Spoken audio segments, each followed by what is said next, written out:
Hello दोस्तों, वास्तु और ज्योतिष के प्रोग्राम में आप सबका स्वागत है। दोस्तों, मैं काफ़ी दिनों के बाद आज वीडियो बना रहा हूँ।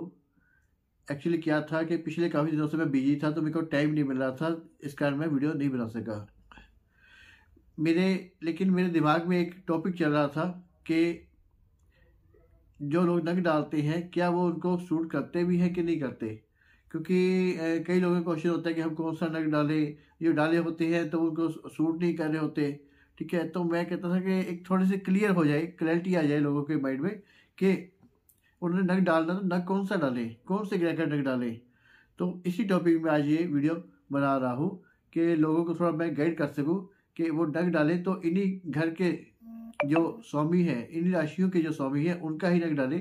तो आप जब भी नग डालें, किसी भी एस्ट्रोलॉजर को आप कुंडली दिखाएं, तो पहला घर, पांचवा घर और नौवां घर का ही नग डालना है आपने, किसी और का नग नहीं डालना। क्योंकि कारण क्या है कि जो पहला घर है वो हमारा शरीर है, ठीक है, और जो पांचवा घर है और नौवां घर क्या है, ठीक है, जो पांचवा घर और नौवां घर है, इनके जो स्वामी होते हैं, उनका पहले घर के साथ मित्र भाव होता है। अक्सर जब भी कोई भी राशि लगी हो लगन में, तो आप देखेंगे कि जो पहला घर होगा, जैसे पहले घर में लगा है 1 नंबर, ठीक है, मेष राशि है पहले घर में, और पांचवें घर में फिर आएगी सिंह राशि, सिंह राशि आएगी, तो वो उसकी मित्र राशि होगी मेष, मंगल और सूर्य मित्र हो गए। फिर उसके बाद 9 नंबर जो खाना होगा, तो उसमें आएगी धनु राशि। धनु राशि भी उसकी मेष राशि की मित्र है, ठीक है। तो ऐसे ये तीनों आपस में मित्र हो गए। तो हमने ये चीज देखनी है, जब वृष राशि आएगी, वृषभ राशि आएगी, तो उसमें क्या है कि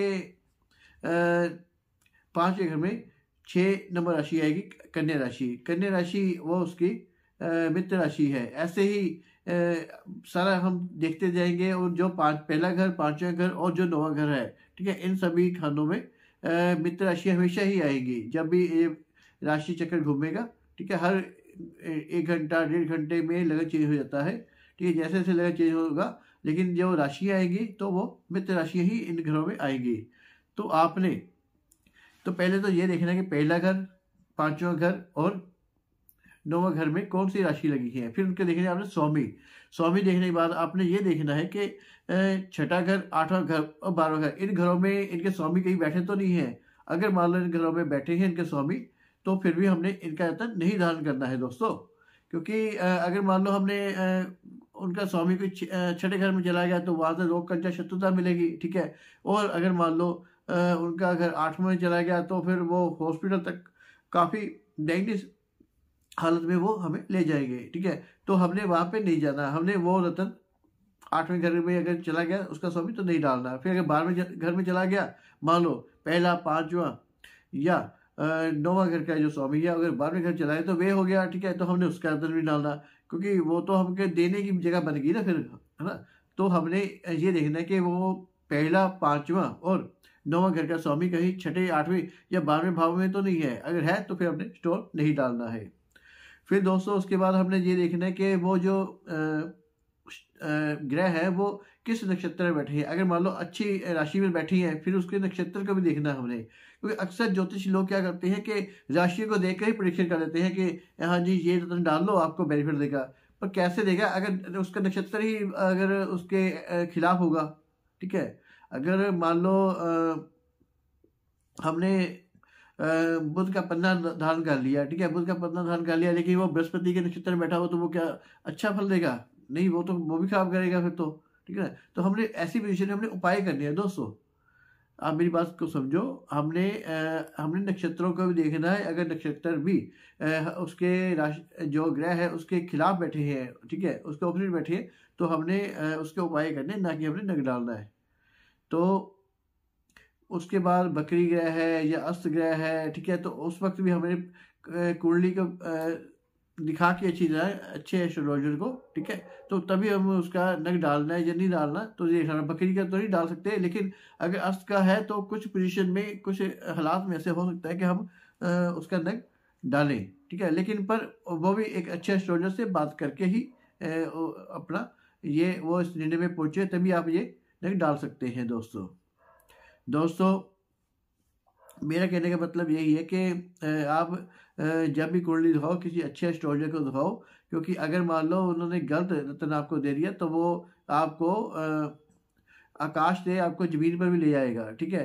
तो आपने रख तो डाला ज़मीन से आकाश में जाने के लिए, लेकिन अगर आपने कहीं उल्टा हो गया तो फिर आकाश से वो ज़मीन पर ले आएगा। तो बेटर यही है कि आप अच्छे एस्ट्रोलॉजर को दिखाएं, ठीक है। ठीक है, अच्छे एस्ट्रोलॉजर को दिखाएंगे तो वो आपको ज़मीन से आकाश तक ले जाएगा, ठीक है। तो फिर उसके बाद जो रतन डालने हैं उनको आपने शुद्ध करना है, ठीक है। प्राण प्रतिष्ठा करनी है उसकी, उसके बीज मंत्र का उच्चारण करना है, ठीक है। और उस नग की जो होरा होती है, ठीक है, उस होरा में आपने वो नग डालना है दोस्तों, ठीक है। ये बात याद रखना। जैसे हर 1 घंटे बाद होरा बदलती है, तो ये एक अच्छे शोल्डर आपको ये गाइड कर सकता है, ठीक है। कि जैसे मान लो बुधवार है तो पहली होरा जो होगी पहले सूरज निकलने के बाद पहली होरा बुध की ही होगी, ठीक है।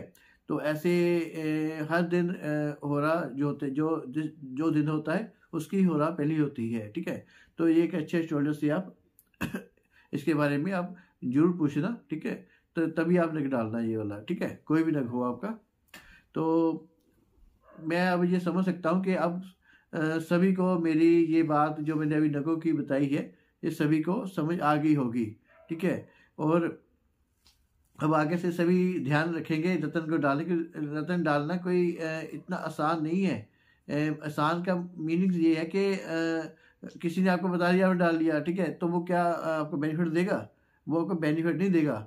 बेनिफिट तभी देगा अगर उसकी वो पहला घर पांचवा घर, फिर से एक बात मैं बता रहा हूँ, पहला घर पांचवा घर और 9वां घर का एक तो वो रतन उससे संबंधित हो, ठीक है, उस राशि का स्वामी हो, ठीक है, ग्रह, फिर उसका रत्न आपने वो डालना है। लेकिन फिर ये भी देखना है कि वो नक्षत्र जो है वो अच्छे नक्षत्र में बैठा हो, उसका अपना नक्षत्र हो या मित्र राशि का नक्षत्र हो, ठीक है, तो उसमें आप रत्न डाल सकते हैं, ठीक है। और वो छठे 8वें 12वें भाव में ना हो। तो इन बातों का आप ध्यान रखें, तो आपको जो रत्न होगा वो आपको फलेगा ही फलेगा, ठीक है। इसी के साथ मैं ये वीडियो दोस्तों यहीं पर सॉल्व करता हूँ। नमस्कार।